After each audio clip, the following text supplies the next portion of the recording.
Bienvenidos amigos una vez más a su podcast favorito de lectura, literatura, de El Encuentro con las Letras, La Novena Puerta. Bienvenidos, mi nombre es Dylan Calavera, ya saben como cada primero de mes, aquí les traemos un librito nuevo. Estoy acompañado aquí de mi compañero, el cazador de libros, el Breaking Bad de la lectura, el Heisenberg de la literatura, el señor Rufus Black. Aplausos.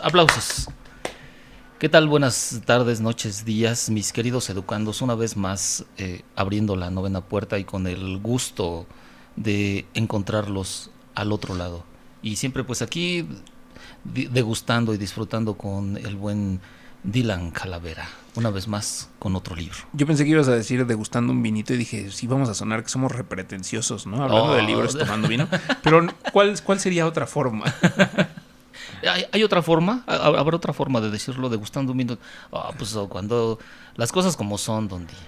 Exacto, o sea, tomar vino no es pretencioso. Claro. Decirlo en un podcast sí, maldito sea.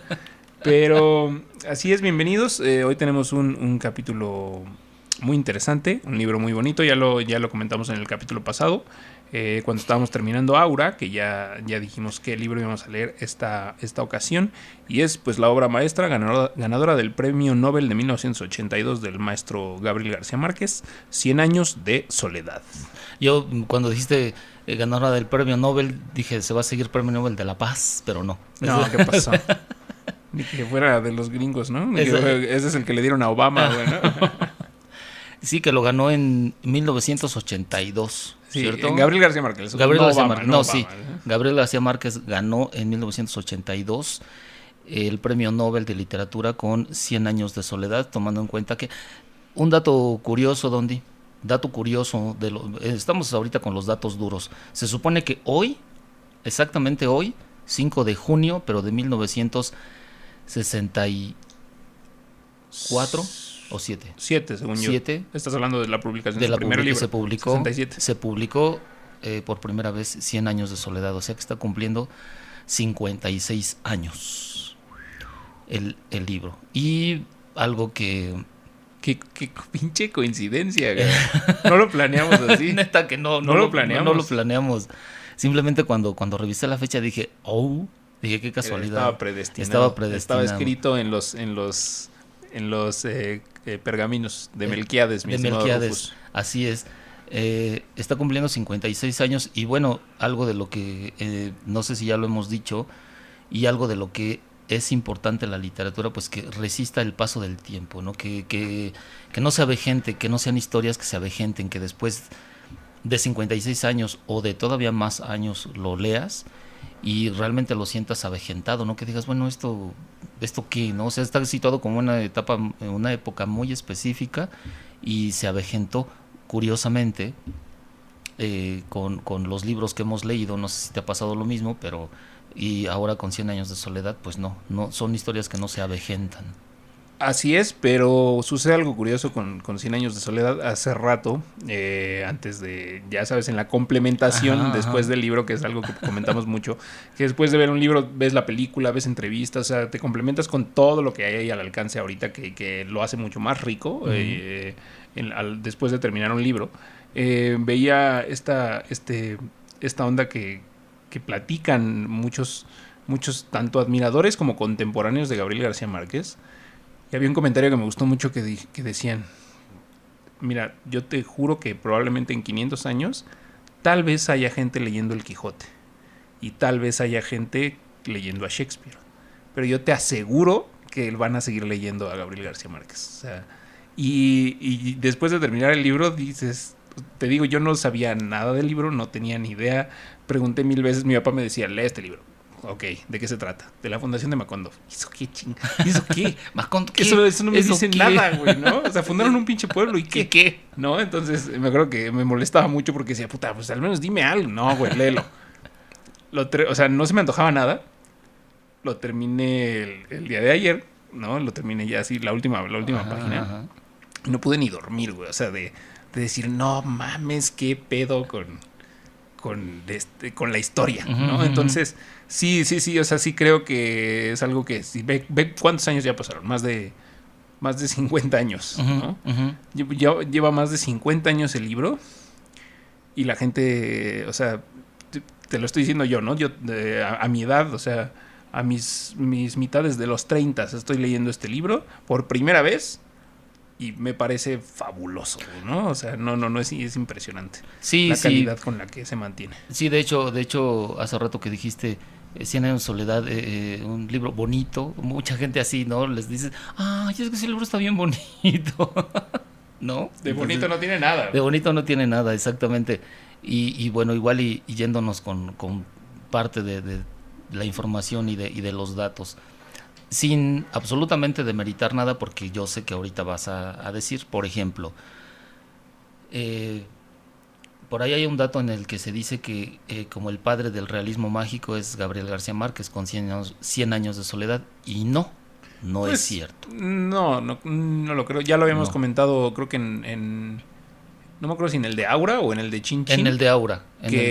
Dijiste que había sido la primera publicación que ya es como realismo mágico, es La esposa de Octavio Paz. No, fíjate que no, ahí fue de ratas, que ahora sí, okay. ahora sí voy a aplicar lo que nunca apliqué en el programa que hacíamos, que pues la neta luego los escucho y digo, yo, ¿por qué dije eso si estaba mal, no? Y ya lo dejé así, así se quedó, ¿no?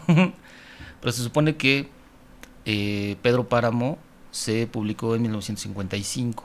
Ajá. ¿No? Los recuerdos del porvenir de Elena Garro se publicó en 1962.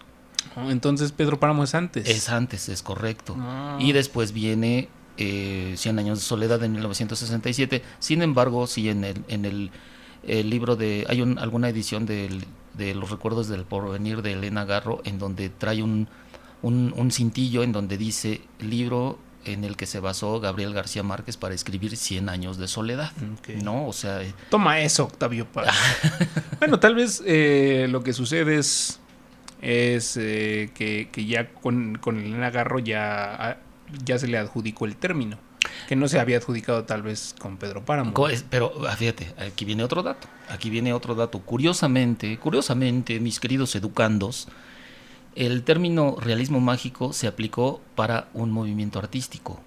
O sea, artístico de pintura. De pintura, exactamente, okay. Un movimiento artístico. Sin embargo, con el que mayormente se relaciona es con la corriente literaria, más con este famoso boom latinoamericano, claro. ¿no? Que ya nos dijiste que te choca cuando te piden del boom latinoamericano en la librería. Es correcto, ¿no? Y se supone que fue un término que acuñó un alemán que se llamaba Franz Roth, así R-O-H, okay. En 1925 para referirse a una pintura, okay. Realismo mágico, ¿no? Que es diferente del surrealismo. Es correcto, pero fíjate lo que platicábamos siempre, mi Dylan, siempre lo vamos relacionando con la música, con las diferentes bellas artes, claro. Bellas artes, ¿no? Lo que platicabas hace rato, ¿no? Que a veces la línea es muy, muy delgada entre los diferentes géneros que decías hace rato de música, ¿no? El hillbilly, el rockabilly, el rhythm and blues y esto y lo otro, que pues alguien así como muy especializado es el que puede notar las diferencias. Todos los demás mortales pues decimos, pues a mí me suena... Es rock and roll. Es rock and roll, me suena igual, ¿no? Entonces, exactamente, el realismo mágico tiene ahí exactamente... Es que toca partes del surrealismo, es pero correcto, pero no es surrealismo. Es que el surrealismo a veces sacrifica la coherencia de la historia por la belleza de la escena. Puede ser tanto en el cine como en la pintura. Nunca lo he visto en libro. Sería interesante. El libro, ahí te va, una novela surrealista muy, muy buena, Pulp, de Charles Bukowski. Interesante. Sí, es muy buena. Hay que formarla. Sí, hay que formarla. De hecho, es la última novela que escribe antes de morir. Y dice, especifica que es una novela surrealista. Y entonces eso te facilita mucho si no la comprensión, el disfrute. Exacto, ¿no? es que es a lo El que voy. disfrute. Es como una película de Lynch, ¿no? La ves y dices, no entendí nada, pero Me estuvo gustó. chido, ¿no? Pues sí, exacto, o sea, las escenas son lo que importa, ¿no? Muchas veces es la estética, la presentación, la actuación, y se sacrifica la historia. Es como de, sí, güey, lo que sea, chingas madre, ¿no? O sea, básicamente una película de Lynch, la gente muchas veces trata de entenderle y hace teorías y todo. Yo siempre he pensado así que Lynch básicamente nada más está haciendo escenas.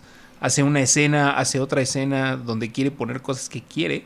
Y muchas veces no tienen nada que ver, es como una colección de cortometrajes, cabrón, ¿no? Pero con los mismos actores. Así es, pero exactamente, si en algún momento la formamos, sería Pulp de Bukowski.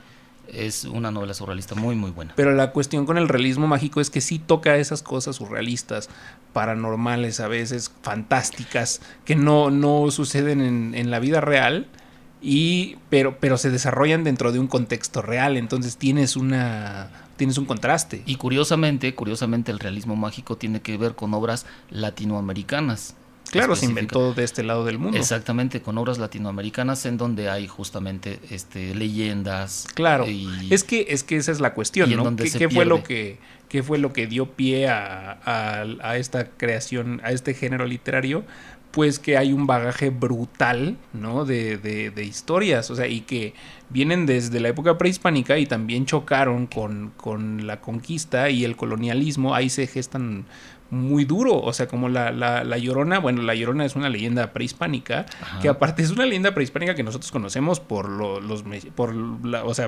el centro de México, pero también existe en los indígenas de Perú y en los indígenas de Colombia, de Bolivia, de Argentina. O sea, todos tienen su versión, ¿no? Entonces, cuando ya pega con la conquista española y se desarrolla en la colonia, se convierte en la Llorona para toda Sudamérica. Es correcto, así es. Entonces, pues son cosas que suceden, o sea, y como siempre hemos tenido esta onda de los fantasmas, las leyendas, estas cosas que después de unos vinos en una buena jarra, ya entrada la noche nos gusta empezar a platicar toda Latinoamérica, pues obviamente era un muy buen material para no utilizarlo, ¿no? Exactamente, entonces es curioso que se usa específicamente para obras literarias de Latinoamérica, ¿no? Realismo mágico, ya sin redundar en esa parte donde existen las leyendas, lo paranormal, todo ese tipo de creencias. Y donde interactúan con la realidad. Exactamente, ¿no? Entonces ya lo vimos en el libro anterior, en Aura, ¿no? Ahí claro, lo vimos. Completamente. Que en qué momento, si no estás atento, dices en qué momento cambió de la realidad a la magia, ¿no? Como a otra cosa. Sí. Y de repente vuelves otra vez a la realidad, ¿no? Sí, es que tocas un poco la fantasía, pero no se convierte en fantasía. Exactamente. Sino que la fantasía interactúa y es como que se cruzan al otro lado un poquito de los planos, se mezclan un poco de repente. Así es. Entonces es interesante. Sí. Entonces, pues es un poco eso lo que es. Hay quien dice que el realismo mágico no es latinoamericano, que es alemán, pero no. O sea, yo dije, ¿cómo? ¿Por qué? ¿De dónde? Pero el alemán es el expresionismo. No, y más bien eso, o sea, fue porque fue un alemán el que adjudicó el término. Okay. Para una pintura, para una obra plástica, y fue en 1925, ¿no? Por si no tenían el dato, lo repetimos, y bueno, ya, todo Latinoamérica o gran parte de Latinoamérica, siempre que hablamos de realismo mágico, siempre nos vamos hacia la literatura. A mí en lo personal eran dos obras las que siempre me vienen a la mente, ¿no? Que es Pedro Páramo, claro, y 100 años de soledad. Es que son la cara. Ajá, son la cara completamente. Así es. Así que, pues hablando de fantasmas, ¿seguimos con datos duros? Calorcito, ¿tienes datos duros? Échalos, sí, Simón. Vamos a aventar datos duros que igual y no les van a parecer a muchas personas, Dondi. ¿Cómo ves? ¿Los aventamos? Échalos. Se supone que este escritor guatemalteco, Miguel Ángel Asturias, ¿no? Que él ya tenía un premio Nobel 15 años antes de Gabriel García Márquez. Entonces, pues no lo dijo acá como mal plan, ¿no? O sea, lo dijo como para decir, bueno, es que como que tomó la esencia de esa obra. Entonces, no es tanto como un plagio como tal, pero sí dice que se basó en la búsqueda de lo absoluto de Honoré de Balzac, ¿no? Okay. Que toma esa... Habrá que leerlo. Sí, porque, por ejemplo, hay similitudes, ¿no? Por ejemplo, en Cien años de soledad está Arcadio, en el de Balzac está Baltasar, ¿no? El patriarca, ¿no? Ajá, es una familia, igual acá, que vive en caserones tremendos, igual. En el de Balzac hay alguien que le vende a Baltasar una fórmula para convertir todo en oro. Ok, ¿no? que ahí viene la onda de la alquimia. Ajá, y en Cien años de soledad, bueno, es Melquiades el que le da la fórmula a Arcadio. Hay un loco y termina yéndose al carajo la familia, ¿no? Entonces hay cosas ahí similares. Así es, hay similitudes. Aquí como advertencia o como más bien disclaimer, les voy a decir que no estamos aventando spoilers. El señor García Márquez en esta obra, y yo lo he visto en otras, como en o sea, obviamente la más conocida y la más spoileada de su propia obra es Crónica de una muerte anunciada, que se llama Crónica de una muerte anunciada. O sea, te está diciendo que se va a morir desde el principio. Así es. Pero es algo que hace García Márquez. García Márquez te spoilea desde el principio, te dice, y entonces cuando este güey se murió, y te quedas así como de, no mames. ya me dijiste todo. Y lo hace... Y le importa un carajo porque se luce. O sea, no... quiero hacer esta acotación. No intenta lucirse, ¿no? De esa gente que se quiere lucir y se ve mal. Porque quiere mamonear y se ve mal. No. Este señor se luce de tan cabronamente que lo hace, güey. O sea, te dice el spoiler al principio y dice, te vas a quedar para saber cómo fue. Ajá. Y luego... te lo cuenta y de todos modos dices, no mames, o sea, de todos modos estás pegado al libro. Ahora, o sea, así que no se preocupen, el que más spoilers hace en la novela es Gabriel García Márquez, nosotros no. Sí, exacto, sí, de todos modos son ahí como algunas redes, ¿no? Como que tejemos alguna red como para que se puedan... Está completamente balanceado, súper balanceando, así es. Por ejemplo, hay quien dice que se tardó 15 años en escribir la obra, pero hay quien dice que se tardó 18 meses. Pues imagínate.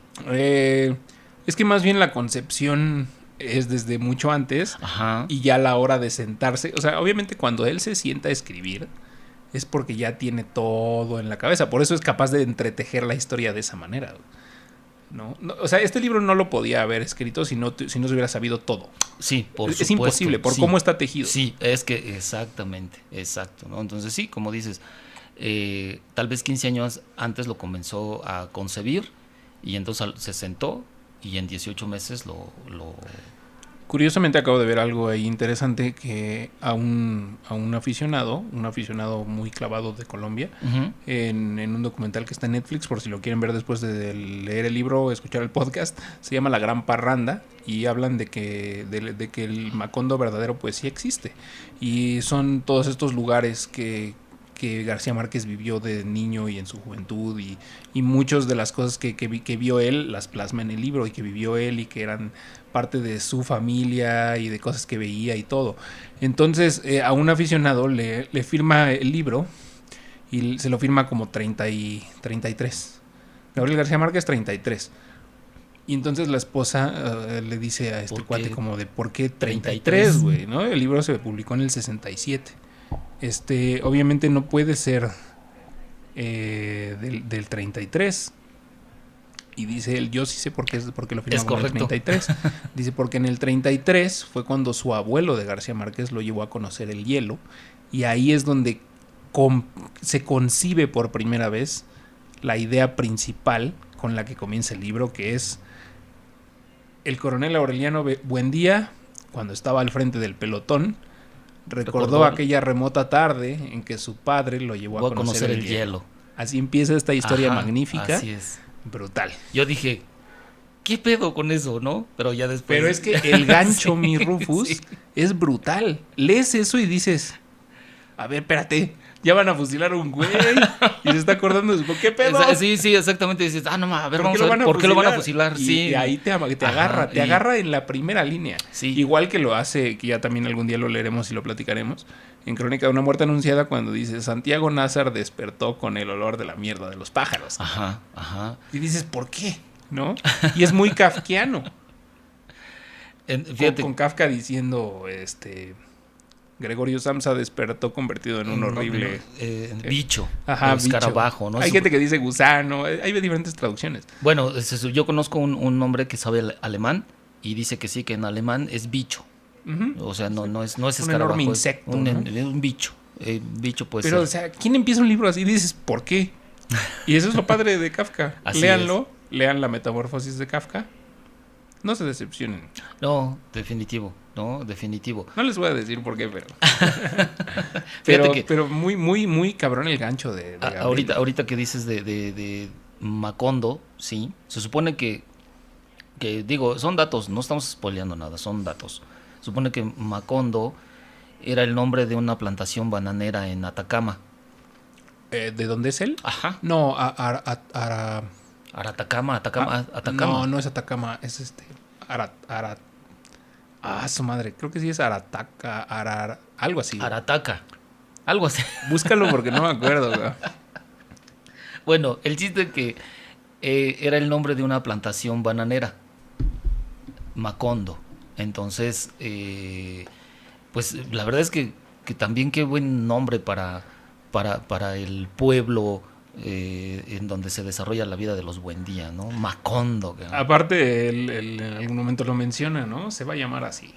Yo me acuerdo que acá, pues el dato inútil Dondi, ¿no? Yo hace como 30 años en una empresa donde trabajaba, había un güey que traía una sudadera así con marcador, ¿no?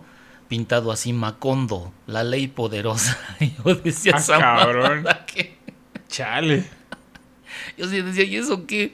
Macondo, ¿qué? Y creerás que yo ubicaba a Macondo en aquellos años, hace 30 años, por un pinche sonido del barrio de Aracataca. Aracataca. Era una plantación bananera, Macondo. Entonces yo lo ubicaba por un pinche sonido del barrio, Macondo, pero Macondo. Yo no sabía que era el pueblo. Ando bien Macondo. Ando bien, sí, ¿no? Y él bien orgulloso con su sudadera. Macondo, la ley poderosa. Macondo, la ley poderosa. Sí, Simón, ¿no? Hasta muchísimos años. Un policía bien fan de 100 años de soledad. Me vine a enterar de qué es Macondo, ¿no? Y el sonido de un barrio bien barrio, bien barrio, o sea, ni siquiera de Azcapo o de Iztapalapa, no, todavía de un pinche barrio más underground. Sí, desde los Panchitos. Peor, todavía más abajo de los Panchitos. Pero así, y también... pues las supuestas similitudes también que tiene con los recuerdos del porvenir. Entonces, pues o sea, él dice que García Márquez, pues que no fue un plagio, ¿no? Más bien que como lo han dicho muchos músicos en algún momento, ¿no? Fue un homenaje. ¿No? Fue como un homenaje, ¿no? Fue como un homenaje y entonces... Yo creo que más bien sucede lo de siempre. Nada viene de la nada, ¿no? Así también... así como existen 12 notas en la música y en algún momento se van a empezar a repetir las canciones porque somos millones y millones de personas. Ajá. Pues obviamente con las historias es lo mismo. De hecho, creo que existe o sea, existe como esta... publicación, o sea, donde ponen que en realidad solo existen, creo que son 36 tramas dramáticas. Okay. Y siempre se repiten, o sea, puedes cambiar elementos, ajá, pero existen 36 tramas dramáticas. Son como las bases. Y de hecho, en algún momento del libro hacen una mención que dije, ¿está hablando de esto o no? Porque si dice, como, y estaba estudiando la trama dramática, no sé qué, ajá, ¿no? Y dije, ay, güey, probablemente sí, o sea, entonces... También, o sea, yo lo que digo es como, no creo que Balzac, no he leído a Balzac, tal vez es un maestro, pero dudo que tenga el uso del español que tiene Gabriel García Márquez, que me parece chulada. Sí, fíjate que ahorita que... Eso es algo bien bonito. Mencionando un poquito a Balzac, sin salirnos de el libro que estamos hablando, al final de cuentas, historias, sacan historias. Por ejemplo, yo que, bueno, ya, ¿no? Como lo han sabido, pues yo que estoy cerca de los libros, curiosamente Balzac, de mucho tiempo para acá, ni siquiera te puedo decir que de un tiempo para acá, no, de mucho tiempo para acá, realmente Balzac no lo buscan, no lo piden, no lo consumen a Balzac, ¿no? Sin embargo, ahora leyendo... El Gabo es una superestrella. Así es, pero ahora leyendo todo el mundo. 100 años de soledad, me voy a dar la tarea de buscar ese libro de Balzac, ¿sí? Para tener el comparativo. Para tener el comparativo. Ahora, sí hay quien dice que, bueno, que esas similitudes son como en las 100 primeras páginas, ¿no? De 100 años de soledad. Le mucho más. Ajá, que son como en las primeras 100 páginas. Y que sería como la primera historia, ¿no? Ajá, y que ya todo lo demás, no. Entonces, Miguel Ángel Asturias, o sea, no dijo nunca así fue como un plagio. No fue ofensivo, pero... Sí, pero fue como que robó la esencia, ¿no? De Balzac para pasarlo acá. Y dices, bueno, puede ser válido. Por ejemplo, Che, guatemalteco. las supuestas similitudes que tiene con los recuerdos del porvenir, que bueno, son pueblos inventados, ¿no? Okay. Inventados. Están en 100 años de soledad están los Buendía, en los recuerdos del porvenir están los Moncada. Okay. ¿No? Acá tienen 2 hijos y una hija, igual en los recuerdos del porvenir hay 2 hijos y una hija, ¿no? Entonces, en los recuerdos del porvenir está el general Francisco Rojas. Acá el general Aureliano Buendía. Aureliano Buendía, exactamente. Okay. Exacto. Interesante. Sin embargo, te digo, hay algunas ediciones de los recuerdos del porvenir en donde viene ese cintillo, en donde dice que fue en lo que sí, como la influencia para Gabriel García Márquez para escribir 100 años de soledad. A mí me suena así como de cuélguense de la fama de este güey para vender libros. ¿Crees tú? Sí, güey, a huevo. Tú lo ves al revés, ¿no, güey? Sí, güey. Entonces dices, bueno, pinches franceses. Pinches franceses culeros, ¿no? Entonces, pues ahí están. Interesante. Ahí están. Y bueno, ahí, de hecho, estaba viendo una frase que es de Picasso, pero yo sé que tú tienes una muy similar. Es de Picasso. Si no es que es la misma que es de Picasso. Sí, la misma que dice Tarantino. Los grandes artistas copian. Ajá. Los genios roban. Exactamente, exacto. Yo robamos, por favor. Nada más que ustedes no se van a dar cuenta. Así, güey. Sí, yo cuando la vi dije, ¿es de Picasso o es de Tarantino? Le voy a preguntar a Don Di. Tarantino se la robó a Picasso y el Don Di se la robó al Tarantino. Al Tarantino, güey. Así es. Y ahora dice que es de él. No, la dije yo, güey. Fui yo. Así Picasso estaría orgulloso. Imagínate. Y cuando la leí dije, me acordé mucho de eso. Dije, ok, pues sí. Pero es que nada viene de nada. Siempre hay una influencia consciente o inconsciente. Entonces, yo opino que lo mejor es relájate y disfruta la obra. Júzgala por sí misma. Sí, claro, sí. Y viene ya en el momento que entremos a los spoilers, pues es eso que acabas de decir, ¿no? O sea, puede gustarte, puede no gustarte, ¿no? Sin eso a la historia le vale. Así es, ¿no? Y al escritor pues menos, ¿no? Él ya hizo lo suyo. Puede gustarte, puede no gustarte. Sin embargo, también es importante esta parte en donde si no te gusta, pues tampoco, ya lo habíamos dicho anteriormente, no hay por qué sentir vergüenza, ¿no? Que dices, pues al chile no me gustó y no le entendí. Pues sí, es tu opinión y a nadie le importa. No, la neta, o sea, que cada quien, la cuestión es que cada quien se forme una opinión y un criterio después de leer el libro. Lo importante es eso, es leer. De eso se trata, la neta. Así es. Pues hablando, como ya dijimos, de fantasmas, aquí con el calorcito macondiano, en pleno verano, ¿no? Degustando un vinito, pues vámonos a hacer un análisis muy rápido, sin spoilers, y a platicarles de qué va el libro para que se atrevan a leerlo, y posteriormente ya pasamos a los spoilers. Me parece. Como ya dijimos, esto es la historia de la fundación de Macondo. Ya sé que eso no les dice nada. Entonces, el contexto es es un pueblo que se funda porque las personas que están en una expedición, pues simplemente ya no llegan a ningún lado y entonces fundan un pueblo para no morirse. Así, esa es la realidad. Y es la historia de la fundación de este pueblo y sus posteriores 100 años. Así te iba a decir un éxodo, ¿no? Porque no salen huyendo de ningún lado. Sí, no salen huyendo. Es una expedición, exacto. Es una expedición. Sí se van del pueblo por ciertas razones que ahorita platicaremos, ya con spoilers. Pero la cuestión es esta, que llegan a ninguna parte y pues dicen, tenemos que fundar un pueblo porque si no nos vamos a morir. Y entonces fundan el pueblo y y es la historia de sus posteriores 100 años. Entonces, eso es lo bello de este libro. Por eso no se puede decir de qué se trata. Se trata de la fundación de Macondo. No se puede decir de qué se trata porque trata de cada una de las historias que suceden dentro de ese pueblo en esos 100 años.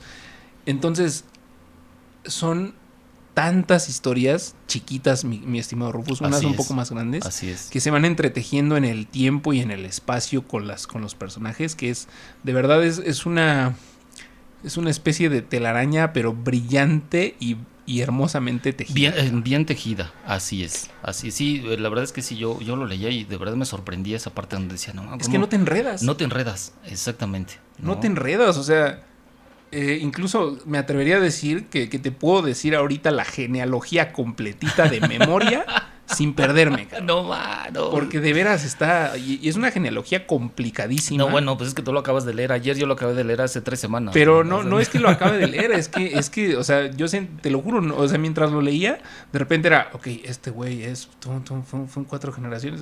Ok, es la tatarabuela. O sea, sí, güey, ¿no? O sea, sí me sorprendía mucho de lo bien definido que lo tenía. Sí. Y que yo lo entendía también, obvio, ¿no? O sea, depende de cada persona, ¿no? Hay personas que le van a poner atención a otras cosas, no tanto a la genealogía, y se van a perder un poco. Sí, yo en algún momento sí. Bueno, no sé si el que tú leíste trae el árbol genealógico. No. El que yo leí sí.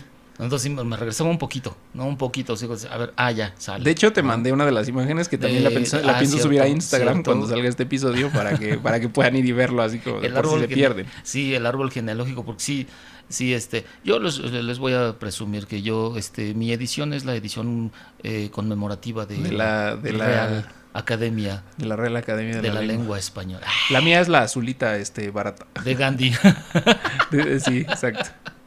Entonces, pues bueno, esta trae un ensayo literario al final y pues sí trae el árbol genealógico, obviamente pues sí como agregados para comprenderlo un poco mejor. Entonces sí, yo sí confieso que en algunos momentos sí no me perdía tanto, pero sí me regresaba un poco para decir ¿qué generación va? Ya. Exacto. Sí, ya. Porque aparte incluso dentro de la narración él como siente que por ejemplo el papá no se hizo cargo del sujeto que estamos hablando, entonces lo brinca una generación. Ajá. Entonces dice como, no, sí, andaba con los primos, y dices, son sus tíos, güey, no son sus primos, pero como son más o menos de la edad, hacia esto que hacemos mucho en Latinoamérica. Es correcto. Otra cosa, ¿no? O sea, es muy latinoamericano el libro, güey. O sea, correcto. Yo me imagino un alemán leyéndolo así como son, así diciendo, Nein, no, o sea, güey, este no es su primo, es su tío. Su tío, güey. Sí. Pero eso es algo muy latinoamericano. Sí, sí, tu primo.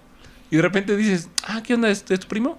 Pues es mi sobrino, tío, pero... Sí, pero como somos de la edad, nos tratamos como primos. Sí, ¿a cuántos no tenemos? Muy latinoamericano. Sí, muy latinoamericano, es correcto. Entonces, todas estas historias que se tratan, es un libro fuerte, es un libro trágico. Tiene momentos muy bellos, y tiene más momentos muy trágicos. Pero esta es este es el toque de Gabriel García Márquez, ¿no? Esto es lo que lo hace una obra maestra, que Gabriel García Márquez, con la narrativa y la descriptiva tan potentes y tan bellas que tiene, hace que incluso las tragedias las sientas como algo muy bello.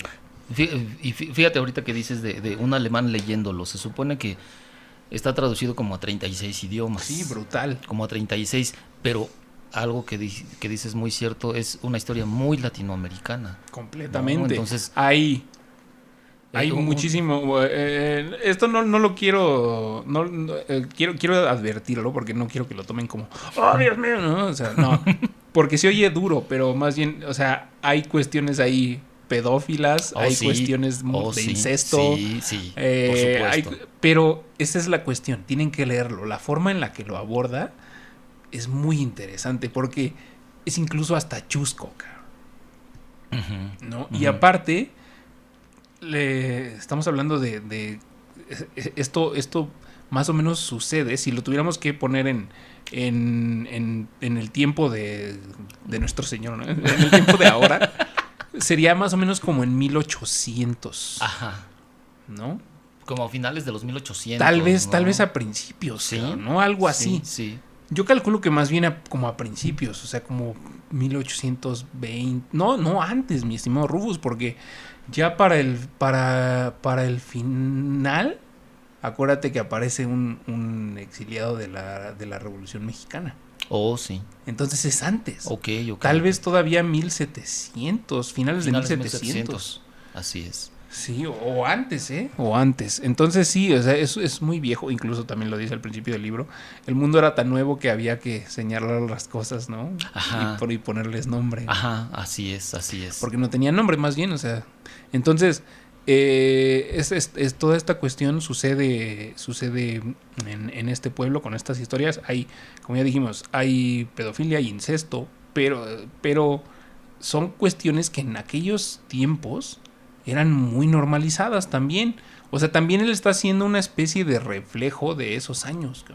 O sea, igual y mucha gente ya no lo topa, pero la gente que todavía tenemos familias como en pueblos, en zonas rurales, todavía es ya mucho menos, pero todavía era común hace 50 años, por ejemplo, los matrimonios de 15 años. Así es. ¿No? De 15 y 13 años, güey. Este tipo de cosas, ¿no? Así es. Que no sabían nada de la vida, pero los casaban. Sí, ya estaban, o se embarazaban y los casaban. Apalabrados y sale, ¿no? Sí, o se embarazaban y los casaban. Correcto. ¿No? O quien no topa alguna historia de los primos. Bueno, o sea, en Monterrey, obviamente, saludos a Monterrey. No, de los primos que se casan, güey. O de repente sí, que con la tía o cosas así. Que también en esta novela, pues lo ponen de manera muy chusca porque sucede, si llega a haber incesto dentro de la familia, hay una maldición. Así es. Fíjate, yo sin haber leído 100 años de soledad, no sé por qué tampoco he leído muchos libros de García Márquez. He leído Crónica de una muerte anunciada, El coronel no tiene quien le escriba, y Memoria de mis putas tristes. Creo que, paréntesis, perdón, creo que no diría pedofilia, sino estupro. Ok. Es diferente. Sí. Es diferente. Más bien, es que sí, de repente es como lo primero que piensas, pero es más bien estupro. Sí. Bueno, saliendo del paréntesis, curiosamente yo esas otras historias las situaba en un lugar como Macondo, sin haber todavía leído ni saber cómo era Macondo, ni qué era, ¿no? Yo leí Crónica de una muerte anunciada y yo decía, se me hace que así es Macondo, ¿no? ¿Y es? Leí El coronel no tiene quien le escriba y dije, sí, se parece a Macondo el pueblo, ¿no? Y es, porque es, como me dijo mi amigo Alex Llanos, esta novela es el Avengers de Gabriel García Márquez. Es donde convergen. Yo lo pensé, pero no creí, porque incluso hay una parte en donde se habla de que criaban gallos. Yo no tengo el dato. ¿No tienes tengo dato? Uno, pero ahorita te lo digo. Ajá, que criaban gallos. Pero el de gallos no lo tengo. O sea, sí, y entonces, bueno, ya cuando entramos a los spoilers, digo, porque yo ahí dije... Sí. Y fíjate que a mí se me hizo muy interesante también por eso, porque ¿sabes qué pasó? Yo lo pensé cuando me dijo eso, dije, sí, es cierto. Alguien ya lo había comentado. Entonces me quedé pensando en un momento que se me hizo peculiar. Uh-huh. Y dije, esto suena como un libro. Como un libro, así es. Por el parentesco. Que es cuando Aureliano va al burdel. Uh-huh. Y dice, hay una señora que es la abuela de una muchacha que tiene la espalda quemada y la obliga a estar con hombres para pagarle porque se dejó la vela prendida una noche y se derribó la casa. Uh-huh. Y la acuesta con hombres de a 70 por noche para pagarle hasta que le pague hasta el último centavo de la casa. Entonces me acuerdo que me quedé con esta idea y dije, eso suena como el título de la Cándida Herendira, porque Cándida es como querendona y la abuela desalmada. Entonces dije, busqué así Cándida Herendira, su abuela desalmada, y ese era el argumento del libro y dije, y ahí, o sea, inmediatamente dije, terminando quiero leer ese. O sea, eso es lo que hace este libro, ¿no? Te obliga a ver las demás películas. Sí, como en Avengers. Y si ya se dieron cuenta, o sea, ni siquiera únicamente las obras de García Márquez. A mí ahorita ya me surgió la la inquietud de leer a Balzac, que les repito, es un autor un tanto subestimado, lo podríamos decir, ¿no? Que poco conocido. Poco, sí. Al menos de este lado. Así es, que ahí está, ¿no? Forma parte aparte por orden alfabético, pues va al principio de la novela francesa, ¿no? Balzac. Y creo que yo en su momento el que leí es el Tío Goriot, un compendio hace un montón de tiempo, ¿no? Estaría bueno revisitarlo. Y vi una serie en donde Balzac es Gerard Depardieu. No, la hace de Balzac. Depardieu, quién sé cómo se pronuncia, pero bueno. Y ya me surgió esa inquietud por antes que ir a Elena Garro, que pues está poquito antes que García Márquez, sino a Balzac, que es muchísimo antes de García Márquez, y decir, a ver, de dónde viene. Sí, igual como dice, ¿no? O sea, igual no lo plagió, captó la esencia, pero para ver cómo, en qué se basó para crear toda esta historia. Y que, como dices, yo también lo pensé, dije, será como en donde convergen y de aquí surgen todas sus demás historias, y ya vi que sí. Sí, no es de donde salen, porque este libro ya había escrito otros antes, pero es donde une muchas historias, ¿no? Y de donde salen otras posteriormente. Entonces sí, es muy interesante. Como ya les dijimos, pues son muchas historias, todas van centradas alrededor de la familia.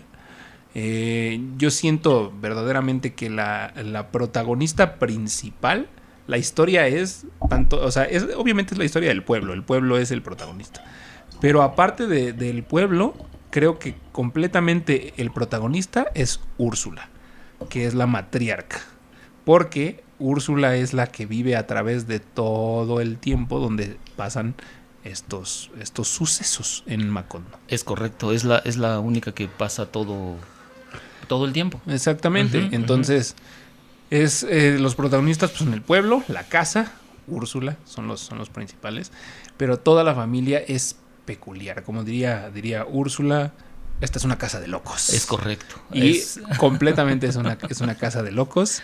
Entonces, pues creo que no hay más que decir.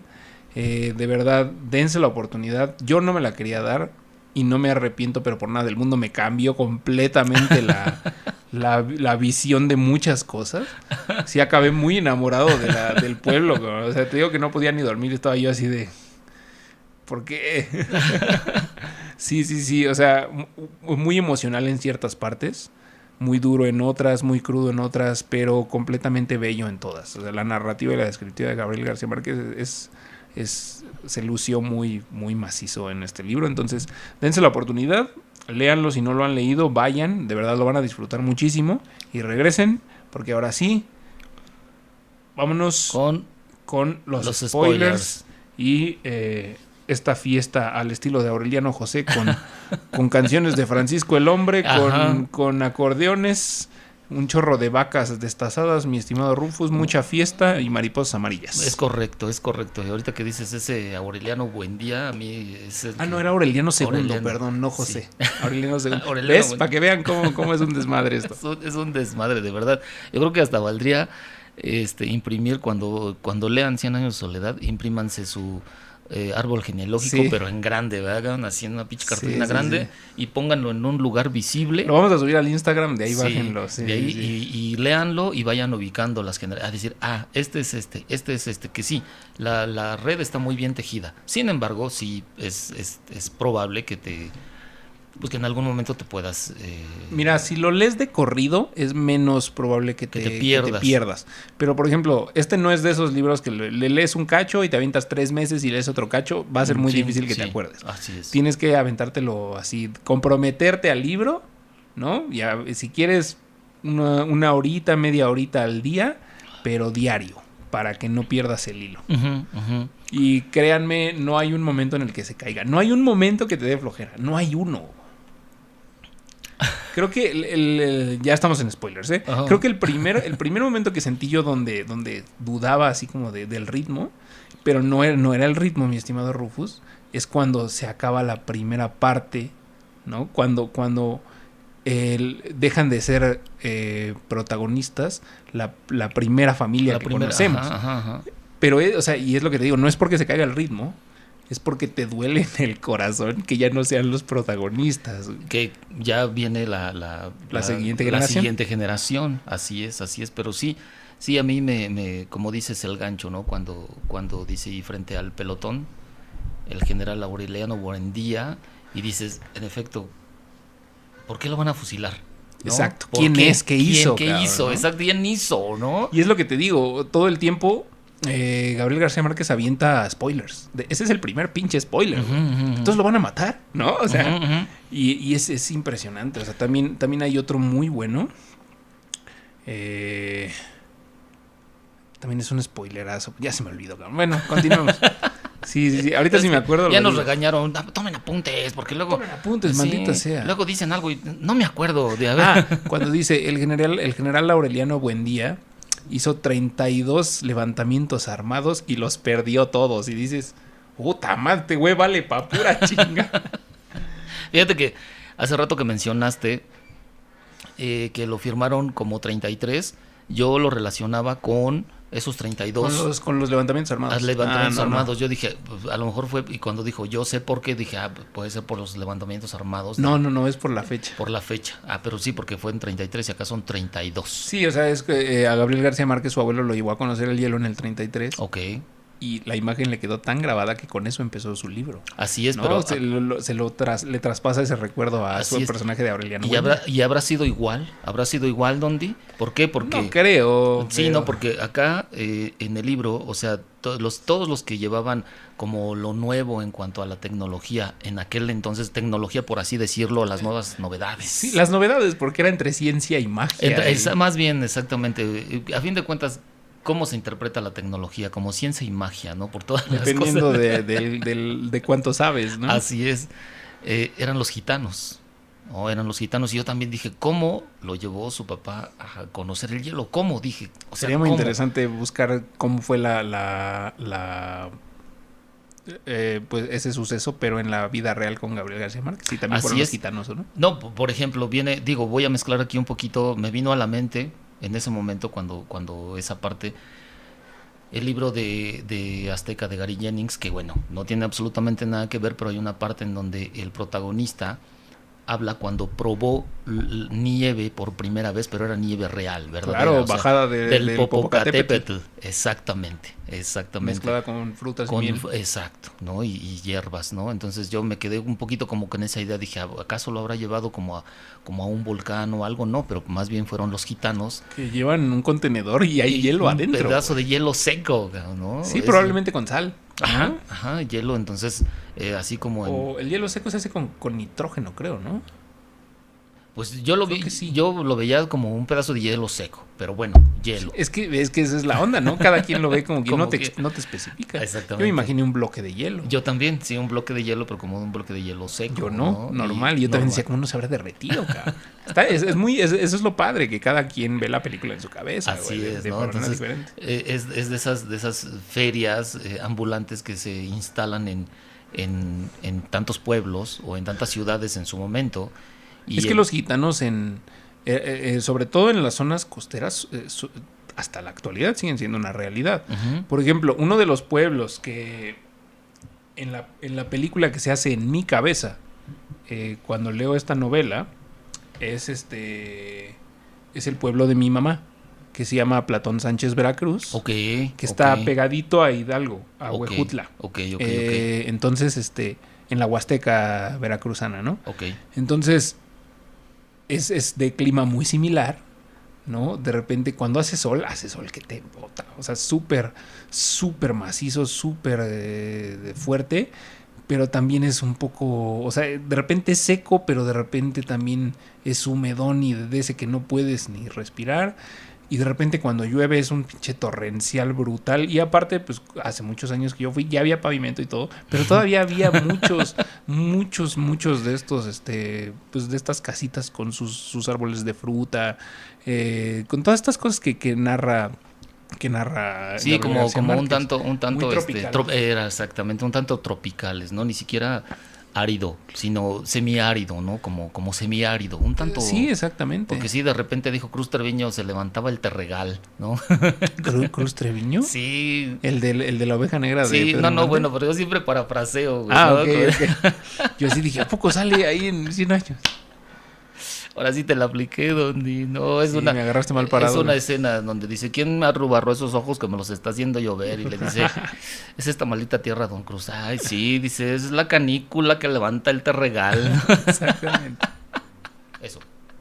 Regresando a lo de los gitanos. Una de las cosas que alguna vez le pregunté a mi mamá, así como, oye, ¿alguna vez ustedes vieron gitanos allá? Porque, pues, aunque ya era más pegado como a Hidalgo, pues sigue siendo Veracruz, ¿no? Uh-huh. Y sí me comentó, sí, pero les llamaban los húngaros. Ok. ¿No? Y me puse a buscar y sí es una... O sea, hay muchos pues sí, gentilicios. Los húngaros, los cíngaros, los gitanos, ¿no? Y decía, pues llevaban el cine, ¿no? A nosotras no nos dejaban ir, decía. Okay. A las mujeres no las dejaban salir. Okay. Otra cosa que se reproduce mucho acá, ¿no? Estas cuestiones de educación machista muy arraigada. Y entonces, por eso te digo, los gitanos eran una realidad. O sea, no es así una invención loca de Gabriel Remarques. Probablemente llegaban y traían, obviamente, pues llegaban con sus cosas como una feria de novedades, como dices tú, y con un poco de magia, ¿no? Así como te vamos a leer la mano, las cartas, está como el hombre forzudo. Ajá, hay un montón de cosas, ¿no? El hielo, cuando lo llevan, es una súper novedad. Fíjate, ¿no? algo que por ejemplo, en esa parte, y brincaremos a las demás, porque si no nos vamos a quedar con lo del hielo, yo me preguntaba en esos momentos, decía yo, bueno, si los gitanos tenían acceso, y tienen acceso hasta la fecha a esas tribus nómadas que aún siguen existiendo, a ese tipo de novedades, ¿cómo era que no tenían un lugar fijo en donde vivir y en donde estar, ¿no? O sea, imagínate, mejor un gitano tenía acceso a un bloque de hielo que una persona establecida en un pueblo, ¿no? Claro. O sea, y finalmente los gitanos pues eran eso, eran nómadas, no estaban fijos. Porque no es su naturaleza.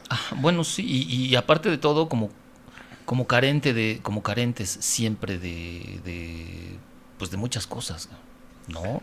O más bien yo creo que ya es su modus vivendi, sí, ¿no? porque siempre ya lo ha sido. O sea, nunca han querido establecerse.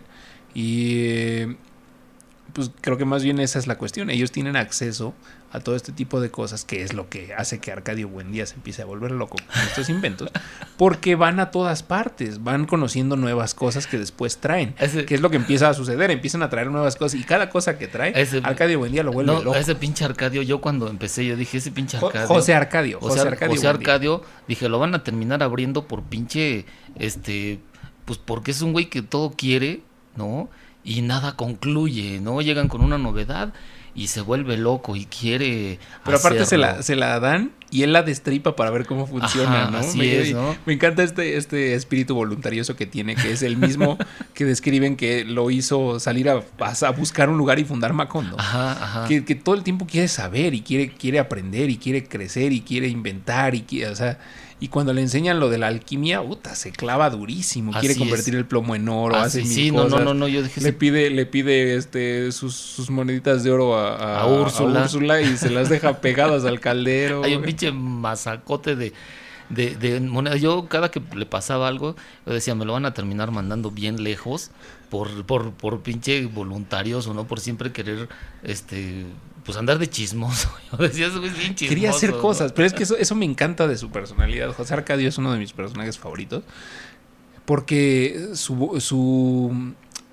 pues sí tiene la voluntad de hacer cosas para mejora del pueblo. Tanto lo dicen que cuando funda Macondo a todos les designa terrenos para que tengan la misma distancia para el agua. Eso es una chulada, ¿no? Y por eso todo el mundo, o sea, sin designarlo, lo designan como líder y como el que manda en el pueblo, ¿no? Porque tiene ese carácter, esa voluntad de acero y aparte es una persona justa. Exacto. Y fíjate, por ejemplo, siempre, como les he dicho, siempre me gusta sacar frases. Todos tenemos nuestros apuntes. Hubo una frase en esa parte que me gustó, en esa primera parte, cuando dice José Arcadio: todavía no tenemos un muerto, dijo él. Uno no es de ninguna parte, mientras no tenga un muerto bajo la tierra. Claro. Sí, porque el pueblo no tiene cementerio, porque no se les ha muerto nadie. Así es. Y es algo que posteriormente Melquíades, que es este sujeto increíble que es el gitano, Ajá. en algún momento ya no regresa y José Arcadio queda muy decepcionado, ¿no? Y ya le dicen que había muerto. Y en algún momento después vuelve a aparecer Melquíades. Ya estamos con spoilers, ¿eh? Sí, así es. Ya va bajo sí, ahorita ya. porque aquí va un spoiler masivo. Regresa Melquíades y lo ven y les dices que no me gustó morirme, ¿no? No me gustó, estaba muy aburrido, entonces me regresé y dice, por aquí tengo el apunte, que Melquíades queda desprovisto de sus facultades sobrenaturales, güey. Ajá, ajá. ¿No? O sea, lo corren de la muerte y le quitan toda facultad porque tenía demasiado apego a la vida, ¿no? Tenía demasiado cariño a la vida. Regresa con José Arcadio y regresa en un momento muy importante de la historia que es, a mí se me hace bellísimo, cuando llega la fiebre del insomnio. La fiebre del insomnio. Uno de los capítulos, uno de los momentos para mí más bellos de la novela y más de realismo mágico. Así es, exactamente. Así es, la fiebre del insomnio es un momentazo del libro, mi estimado Rufus. Así es. Es esta cuestión de que reciben a Rebeca, que es una niña que aparece un día, llega a la casa y dice que es hija de unos primos lejanos de Úrsula, de los cuales Úrsula ni sabe, ni tiene idea, ni reconoce. Llega con un bultito con los huesos de sus papás. De sus papás y otra cosita, no me acuerdo qué trae. Y fin. Entonces la aceptan, dice que la niña está panzona, lombricienta, come tierra, se come la cal de las paredes. Toda. Fíjate, hay una frase que me gustó que dice, justamente contra la enfermedad del insomnio, que dice... Espérame, es que te iba a decir, te iba a dar pie a eso. Oh. Rebeca es la que lleva la fiebre del insomnio. Se dan cuenta porque los sirvientes que son indígenas, de José Arcadio Buendía y de Úrsula de la Casa, venían huyendo, como dice Gabriel García Márquez, de un pueblo donde ellos eran príncipes. Okay. Porque venían huyendo de la fiebre del insomnio. Y de repente un día despiertan y ven a la niña, a Rebeca, meciéndose en una esquina. Ajá. Sin dormir en la noche, y se dan cuenta de que ella trae la fiebre del insomnio. Se contagia a la familia, se contagia el pueblo, ponen una cuarentena, no dejan entrar a nadie. Así es. Y se empieza a volver una locura. Al punto de que ellos dicen, pues es que no pasa nada, si no dormimos, pues al revés, somos más productivos. Y le explican que ese no es el problema de la fiebre del insomnio, es que con el tiempo sucede algo. Así es, dice, pero la India les explicó que lo más terrible de la enfermedad del insomnio no era la imposibilidad de dormir, sino su manifestación más crítica, el olvido. Exacto, empiezan a perder la memoria. Es correcto. Cuando empiezan a perder la memoria, dicen que Aureliano, que son los dos hijos de José Arcadio y Úrsula, que son José Arcadio Buendía, hijo, y Aureliano Buendía. Ajá. Aureliano, que ya estaba clavado como en las ondas estas de la alquimia con su papá. Así es. Y que es así como ideático, porque José Arcadio es igual que su papá, es voluntarioso, grandote, musculoso, acá medio bruto, ¿no? Ajá. Y Aureliano es más crítico, más flaco, pomuloso, pensante, ¿no? Y a Aureliano se le empieza a ocurrir la idea, pues les ponemos, si se nos olvidan las cosas, pues les ponemos papelitos para que no se nos olviden. Así es. Y le empiezan a poner papelitos a todo, ¿no? Mesa, vaso, para que no se les olviden los nombres. Y después, cuando se dan cuenta de que se les puede olvidar para qué funcionan, le empiezan a poner, sirve para hacer esto, sirve para hacer el otro, ¿no? ¿Cómo se prepara el café? Y así, entonces dice que le ponen básicamente post-its, o sea, papelitos a todo. A todo. En el pueblo, ¿no? Y les ponen una campanita a los que sí duermen, que los que llegan de visita, que pasan por el pueblo, ¿no? Entonces, porque dicen que solo se transmite por la comida y por la bebida. Entonces no les dan de comer a la gente que llega, les ponen una campanita. Se vuelve un poco triste esta parte porque pues, ves a todo el pueblo enfermo, sin dormir, trabajan tanto que hacen todo lo que tenían que hacer y ya no tienen que hacer, ya no saben qué hacer. Y ahí es cuando empieza a suceder estas cosas. Dice, el letrero que colgó en la cerviz de la vaca era una muestra ejemplar de la forma en la que los habitantes de Macondo estaban dispuestos a luchar contra el olvido. Esta es la vaca. Hay que ordeñarla todas las mañanas para que produzca leche, y a la leche hay que hervirla para mezclarla con el café y hacer café con leche. Así continuaron viviendo en una realidad escurridiza, momentáneamente capturada por las palabras, pero que había de fugarse sin remedio cuando olvidaran los valores de la letra escrita. Exactamente. Esa misma frase que tú anotaste, también la anoté yo. Sí me fijé. Es cuando se les olviden las palabras, ¿qué va a pasar, no? Ajá. Y aquí es cuando llega a la salvación el espíritu de Melquíades. Así es. Ya estaba muerto y regresa de la tumba, llega a Macondo y lo describe muy bonito. Entra y José Arcadio Buendía lo saluda como si lo conociera, pero porque no sabe quién es. Uh-huh. Y dice, pues tal vez lo conocí, no me acuerdo, no quiero que se dé cuenta. Entonces dice que lo saluda y dice que Melquíades se da cuenta de que lo ve, pero no con los ojos del olvido, sino algo más cruel, con los ojos de la muerte. Ajá. Se da cuenta de que está muerto. Que está muerto. Y entonces Melquíades se da cuenta de que ya no se acuerda de él, no olvida nada, no se acuerda de nada, de que están con la fiebre del insomnio. Saca un menjurje de gitano acá mágico, se lo da, y José Arcadio de repente le llegan todos sus recuerdos de regreso y empieza a ver toda la casa llena de papelitos para que no se les olvidaran las cosas, y le rompe el corazón y se pone a llorar. Y posteriormente culna a todo el pueblo. Una chulada de capítulo. Exactamente, sí. Fíjate que sí hay un momento a lo mejor en el que sí, en el podcast anterior, en el de Aura, mencionaste algo que llegó un momento que a lo mejor de tan descriptivo o de tanta información puedes como perder el interés, o como que sí, como que ya te perdiste, o como que ya no quieres continuar porque dices, pues ya no le estoy entendiendo, ya me hice demasiadas bolas. Fíjate que a mí en algún momento me llegó a pasar, llegó un momento en el que dije, bueno, es que sentí yo, fíjate, como que se estaba redundando, como que era otra vez, ¿no? Como que era otra vez la misma historia, y luego otra vez. ¿De que llega Melquíades? No de que llega Melquíades, sino que era una generación, luego la otra generación, la otra generación, la otra generación, o sea, como que era un devenir. Y de que siempre hay un Arcadio y un Exactamente, Aureliano. un devenir interminable, cabrón. Y lo explica, ¿no? Cuando Úrsula dice, el tiempo no pasa, el tiempo nada más da vuelta.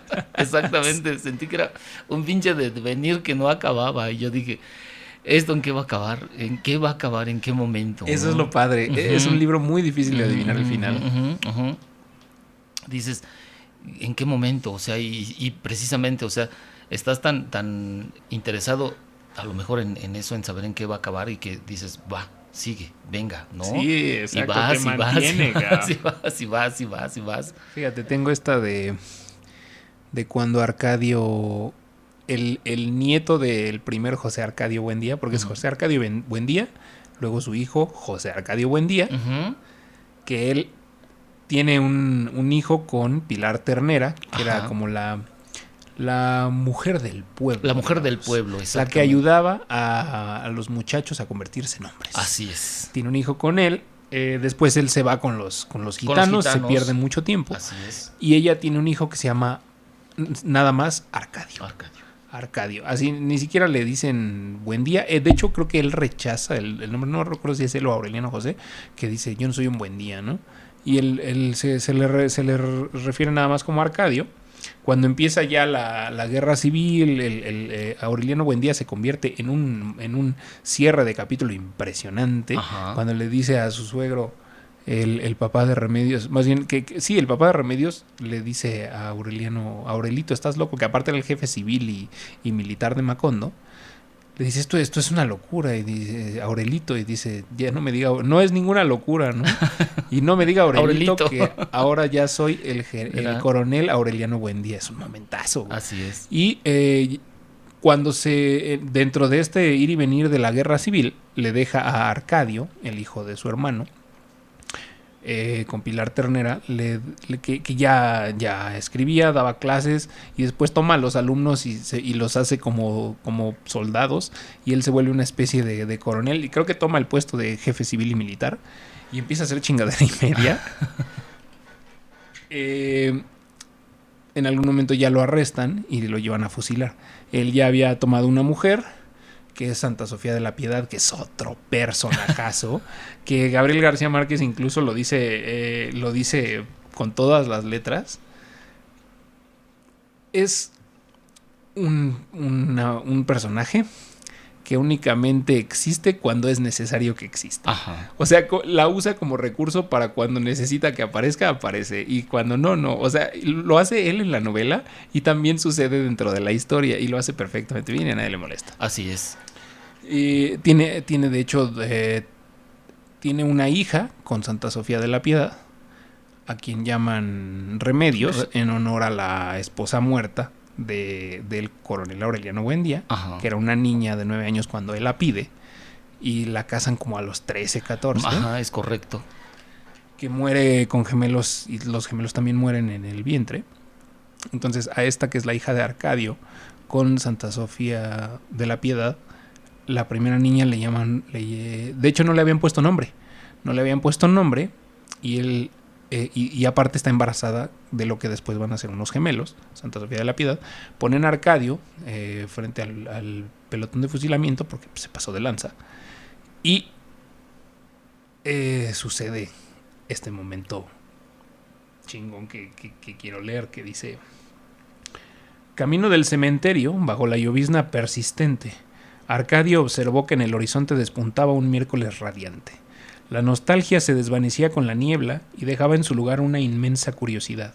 Solo cuando le ordenaron ponerse de espaldas al muro, Arcadio vio a Rebeca con el pelo mojado y un vestido de flores rosadas, abriendo la casa de par en par. Hizo un esfuerzo para que lo reconociera. En efecto, Rebeca miró casualmente hacia el muro y se quedó paralizada de estupor. Y apenas pudo reaccionar para hacerle a Arcadio una señal de adiós con la mano. Arcadio le contestó en la misma forma. En ese instante lo apuntaron las bocas ahumadas de los fusiles, y oyó letra por letra las encíclicas cantadas de Melquíades, y sintió los pasos perdidos de Santa Sofía de la Piedad, virgen, en el salón de clases. Y experimentó en la nariz la misma dureza de hielo que le había llamado la atención en las fosas nasales del cadáver de Remedios. ¡Ah, carajo!, alcanzó a pensar. Se me olvidó decir que si nacía mujer, le pusieran Remedios. Uh-huh. Aquí está hablando de que quiere que a la niña, que ya nació, que no le han puesto nombre, quiere que le pongan Úrsula. Ajá. Y los que vienen, que en realidad son gemelos, él no lo sabe, si nace niña le pongan Remedios. No lo alcanza a decir, lo matan, lo fusilan. Así es. Y la abuela dice que con el nombre de Úrsula se sufre mucho, así que se opone. A la niña grande le ponen Remedios, la bella, y a los gemelos les llaman José Arcadio II y Aureliano II. Y aquí viene la siguiente generación. Esta Úrsula la Bella.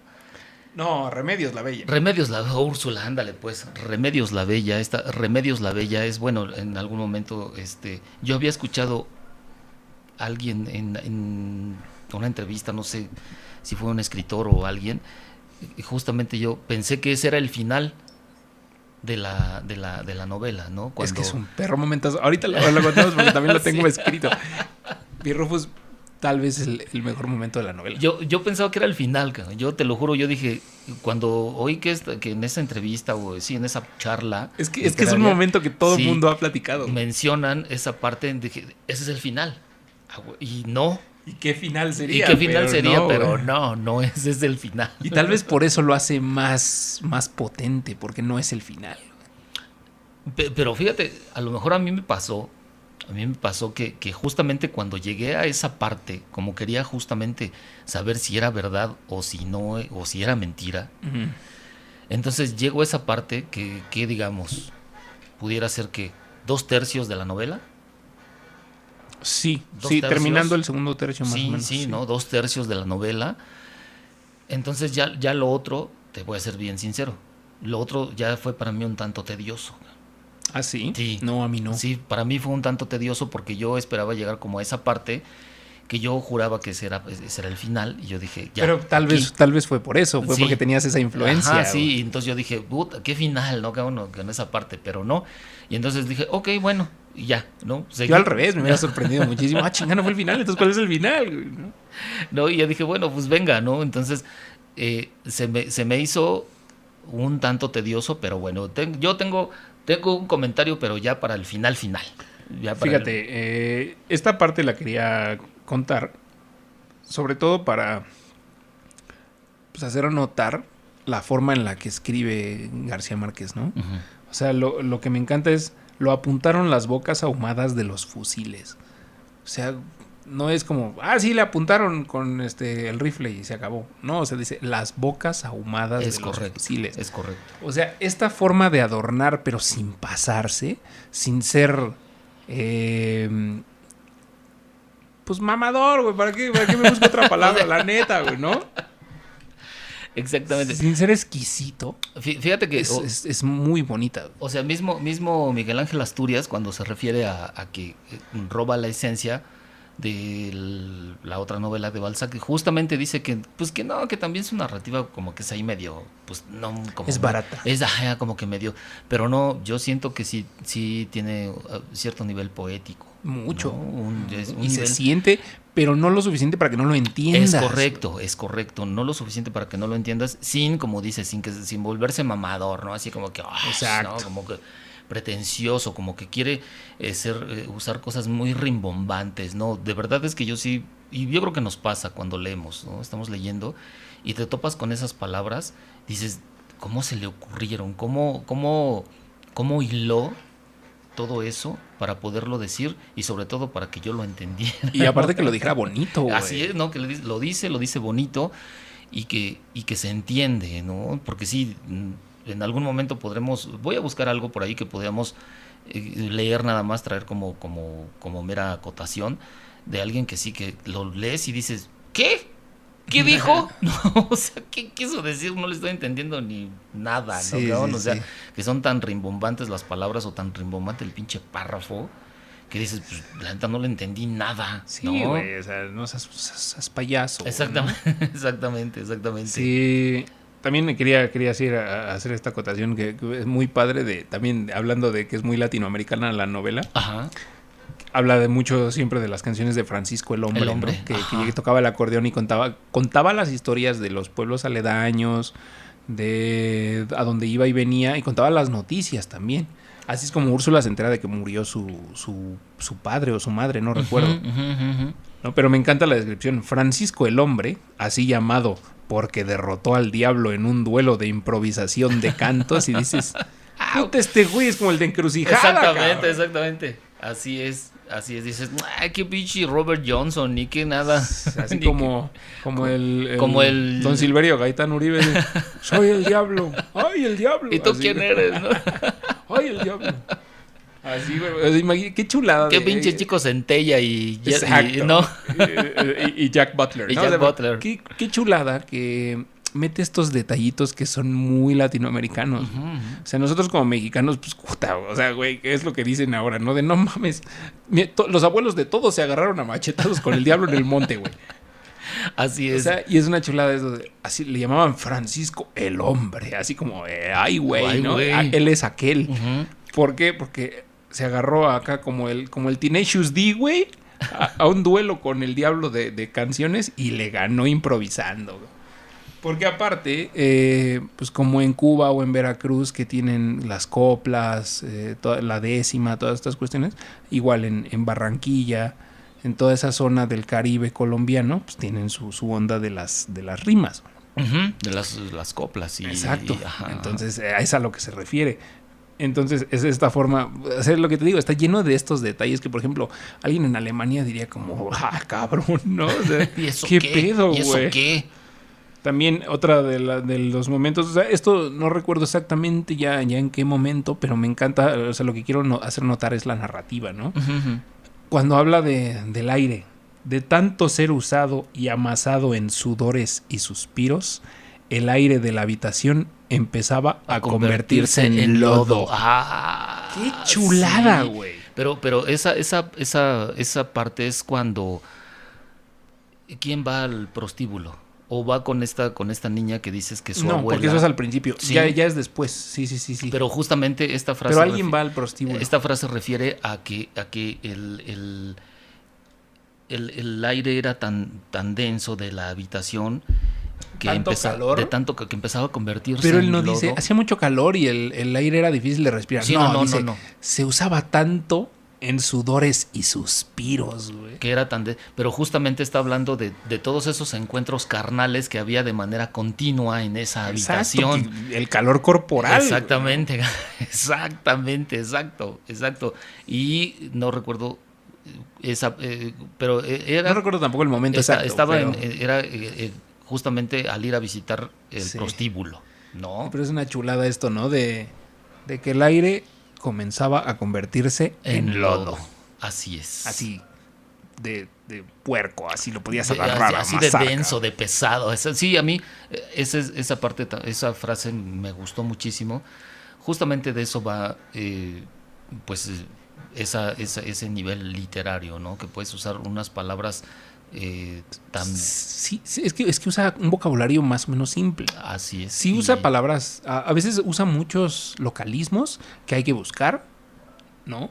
Y usa otras palabras que no conocemos tan simple, pero están salpicadas y adornan y se sienten muy bien. Sí. O sea, no está lleno de eso donde de veras no entiendes nada. Sí, y bueno, aquí viene un punto importante, sin pretender ser pretenciosos, ¿verdad? Porque no va de eso.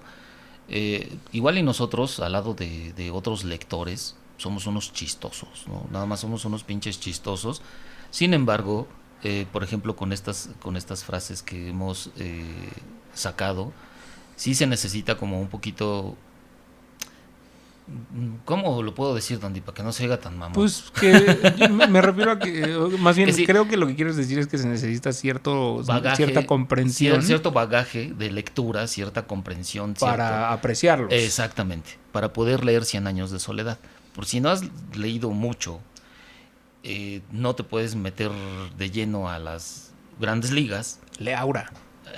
Y después ya te vienes acá. Sí. Por ejemplo, por ahí hay un top 5 de libritos, ¿no? Que puedes leer si quieres empezar a leer, ¿no? Curiosamente, si quieres comenzar. Pero yo la neta, o sea, obviamente igual y te apantalla porque está grande el libro, ¿no? 400 páginas, 470, algo así. 71, entre 67 y 71 según la edición. Ajá. Pero la neta no siento que sea pesado porque es muy divertido, güey. Bueno, mira, déjame decirte una cosa. Y de verdad, esto, mis queridos educandos, no vayan a decir, pinche Rufus, mamado. No. Pinche Rufus nos subestima. Pinche Rufus nos... Exactamente, no. Es importante ser... o sea, como lo hemos dicho ya en podcasts anteriores, como se dijo, ¿no? Si a veces observas... si te gusta la música, si te gusta el cine, si te gustan varias de las bellas artes, obviamente las complementas y entonces todo eso se vuelve más interactivo, ¿no? Todo se vuelve más interactivo y puedes apreciar más diferentes cosas, ¿no? Si no tienes, pues así como que mucho bagaje en cuanto a la lectura, igual y yo no lo tengo tampoco, pero se te puede hacer más difícil leer 100 años de soledad. Sin embargo, déjame decirte, yo tengo un conocido que hace muchísimo no veo y sí era un poquito, no digamos, es que no lo quiero decir así, pero lo voy a decir, no era tonto ni nada, ¿no? Pero sí era una persona como un tanto más frívola, por así decirlo, vamos a decirlo, ¿no? Como más frívola, y era su libro favorito, cabrón. Ya estabas utilizando acá términos, ¿cómo se dicen? Eufemismos, güey. Era frívolo. Sí, pues es que para no decir otro, ¿no? Y era su libro favorito. Mira, te mentiría si te dijera que se lo leyó en 2 días. Te mentiría. Pero creo que sí lo leyó en una semana. O sea, rapidísimo, ¿no? Así que decía, no manches, sí, lo agarró. Ajá, era su libro favorito, ¿no? Y decía, no mames. Yo era así como, ¿sabes qué? Como Manolito, ¿no? Manolito, el de Mafalda. Okay. ¿No? Es que ¿sabes? Que Susanita lo subestimaba. Al principio tú empiezas a leer este libro, pero llega un punto en el que el libro te lee a ti, güey. O sea, tú ya no tienes control. Ya estás así como, ¿qué sigue? ¿Qué sigue? Y cuando un libro logra eso, es fabuloso. La sensación es buenísima. Porque te lo tragas. O sea, de repente dices, no mames, todavía no se resuelve nada y ya nada más quedan como 20 paginitas. ¿Qué va a pasar? ¿Qué va a ser de mí, güey? Yo pienso que sí, finalmente igual de eso va la literatura, ¿no? Que te pueden aventar 76 páginas, 200 páginas, 400 páginas y el 95% de que te la pasas esperando el final, ¿no? Te la pasas queriendo encontrar no sabes el final, ni qué va a ser el final. ¿No? Es que este libro no tiene paja. Ajá. No tiene nada de paja. Sí, Reverte sí en La Novena Puerta tiene más paja que aquí. Que aquí García Márquez. Aquí no tiene nada. Nada tiene desperdicio. Güey.